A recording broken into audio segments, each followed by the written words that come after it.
Hi, I'm Reagan Hall. Hi, my name is Beatrix Drewyor, and we are both sophomores at West, and we're also both in speech and debate. So, um, we go to a lot of competitions, and fashion in speech and debate is a big thing. Um, how do you think that's like influenced us through our performances and like all that? I think it's a really interesting push and pull with a lot of professionalism pressure and the expenses that come with professional dress, but also a lot of what speech and debate promotes is inclusion and diversity, whereas because of this expense, for so many families, that can be too much to burden. And I think that affects how people are treated in round as they're performing, with judge bias and also bias amongst your peers.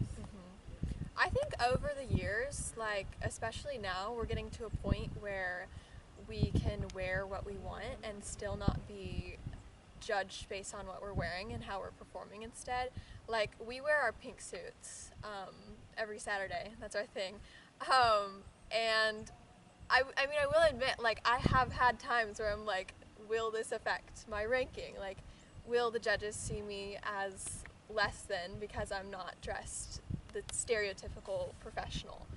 Um, and what you were saying about like cost of it and how that could affect the families. I think we've seen like a big rise of thrifting and that becoming less of a stigma. Um, Instead of going to the thrift store being a bad thing, maybe it being a better thing.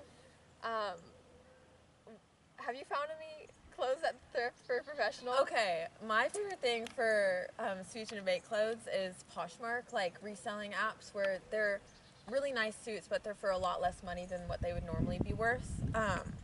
But there was this one oratory speech that it's posted on Instagram and YouTube, and it's about a national orator, and he's wearing a tank top, crop top, and he's talking about how fashion and speech and debate should be played with and breaking those boundaries. And I think that's really interesting, seeing that not only across different states and social spheres, but also across genders, because it's hard to consider that it's hard to think about how women, we often feel like we are also repressed, which we often are, but it can also be very limiting for men in the speech and debate community, as well as school and the entire world.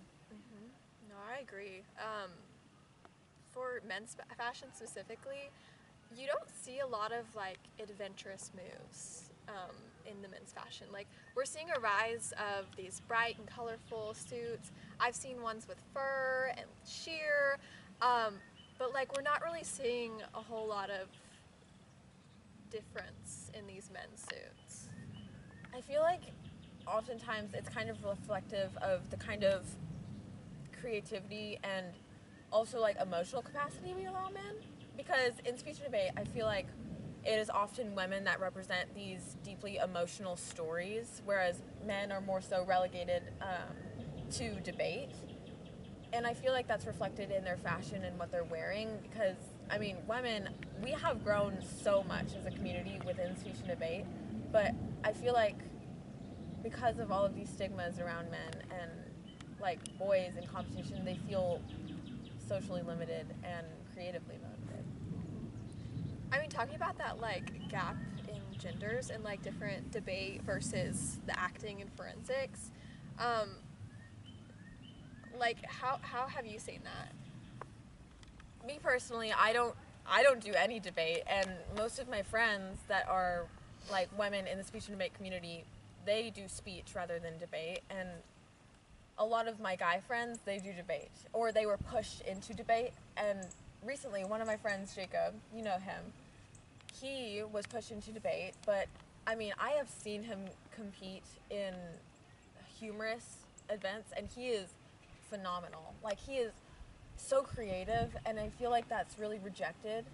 Um, but I also feel like in a lot of ways women are held back from debate.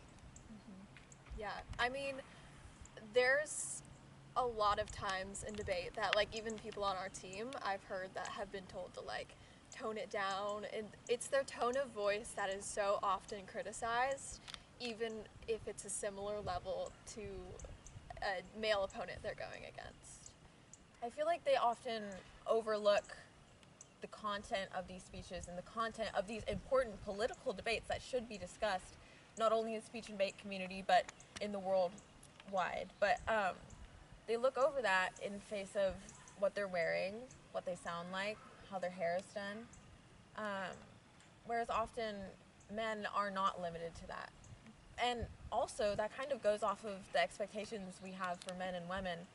Men aren't really expected to show up, like, dress-wise. Like, they aren't usually dressed as professionally as women, and I feel like that's reflective of their, like, expectations in society. Yeah, I really think in debate we need to work towards making that gender gap less there, because we should not have judges who are going in there and critiquing the girls more than the boys.